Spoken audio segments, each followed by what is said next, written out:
Hello friends, நான் தான் உங்க அங்கிள் மார்க் பேசுறேன். உங்களை எல்லாரையும் ரொம்ப நாளுக்கு அப்புறம் பாக்குறதுல எனக்கு ரொம்ப சந்தோஷம்.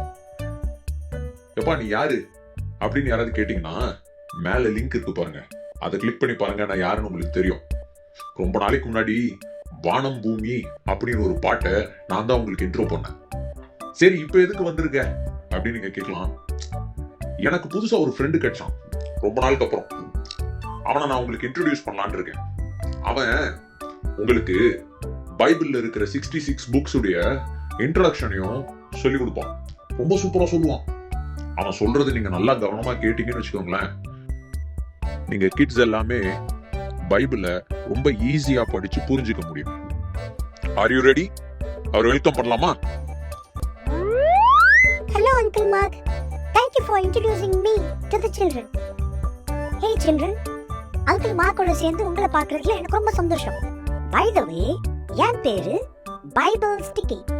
நானு உங்களுக்கு பைபிள சொல்லி கொடுக்கணும்னு ஆசைப்படுறேன். அங்கிள் மார்க்கும் நானும் சேர்ந்து உங்களுக்கு நிறைய விஷயங்களை சொல்லி தர போறோம். ரொம்ப முக்கியமா பைபிள்ன்ற புக் இருக்கு இல்லையா, பெரிய புக். அந்த பெரிய புக்குள்ள குட்டி குட்டி குட்டியா 66 புக்ஸ் இருக்கு. இந்த 66 புக்ஸ் என்ன சொல்லுது, இதுக்குள்ள என்னென்னலாம் இருக்குன்றத நான் உங்களுக்கு சொல்லி தர போறேன். என் கூட சேர்ந்து நீங்க பைபிள்ல நல்லா சந்தோஷமா ஹாப்பியா படிப்பீங்கன்னு நான் ரொம்ப நம்புறேன். ஓகேவா? நம்ம ஃபர்ஸ்ட் 66 புக்ஸ் ஆஃப் தி பைபிள்ல ஃபர்ஸ்ட் புக்க பத்தி படிக்க போறோம். ஃபர்ஸ்ட் புக்க பத்தி படிக்கலாமா? சரி வாங்க, கம் ஆன்.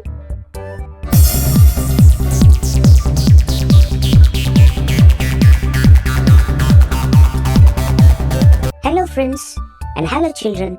உங்க எல்லாரையும் பார்க்கறது எனக்கு ரொம்ப சந்தோஷம். இன்னைக்கு நம்ம பார்க்க போற புக் என்ன புக் தெரியுமா?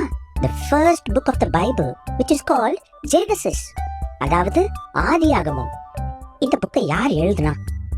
நிறைய பேருடைய கருத்தெல்லாம் சொல்லிக்கிட்டு இருக்காங்க. ஆனா பைபிளை நம்ம படிக்கும்போது நம்ம புரிஞ்சுக்கலாம், இந்த புக்கை மோசே எழுதியிருக்கிறார். அதாவது மோசஸ் wrote this book.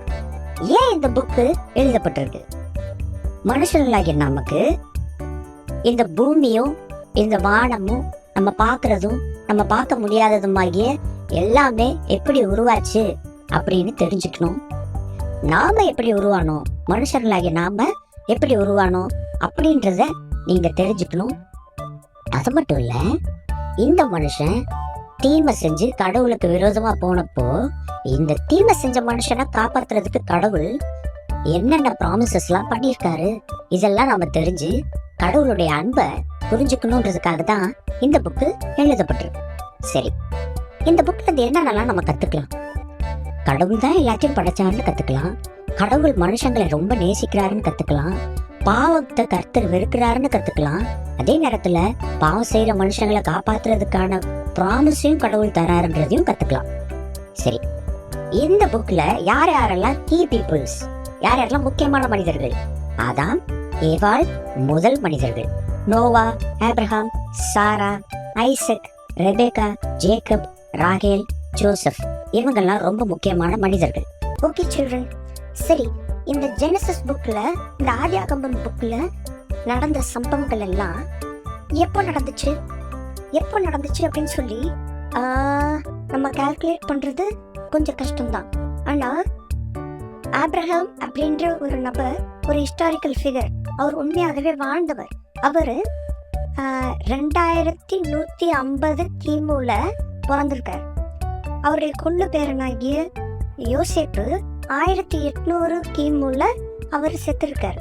இவங்களுடைய லைஃப்பை வச்சு கால்குலேட் பண்ணோம்னா அவங்களுக்கு முன்னாடி ஒவ்வொரு மனுஷங்களும் எவ்வளவு வருஷங்கள் வாழ்ந்தாங்கன்னு பைபிள்ல இருக்கு. அதை வச்சு நம்ம கால்குலேட் பண்ணி முதல் மனுஷன் வரைக்கும் கூட நம்மளால டிராவல் பண்ண முடியும்.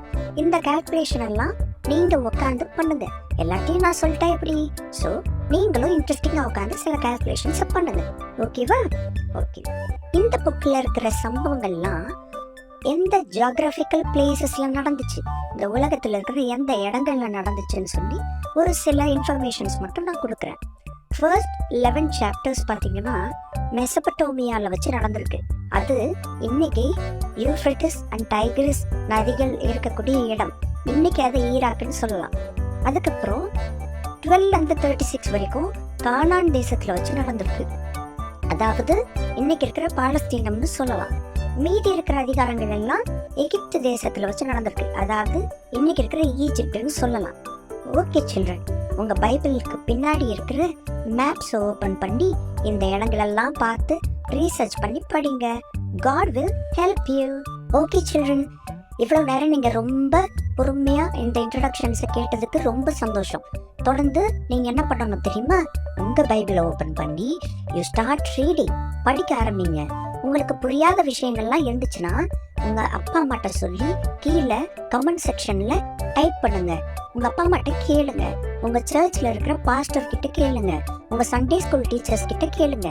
நீங்க கேட்டு தேடி ஆராய்ஞ்சு படிச்சாதான் அதுல ரொம்ப சூப்பரான ஒரு என்ஜாய்மெண்ட் இருக்கு. ஏன்னா ஏசப்பா சொல்லியிருக்காங்க, வேத வாக்கியங்களை ஆராய்ந்து பாருங்கள், அவைகளால் உங்களுக்கு நித்திய ஜீவன் உண்டென்று அறிந்திருக்கிறீர்களே அப்படின்னு சொல்லியிருக்கிறாரு. Start searching the Bible and read. God bless you all. Bye bye. சீக்கிரமா அடுத்த புக்கோட இன்ட்ரோடக்ஷன்ல உங்களை மீட் பண்றேன். Bye bye.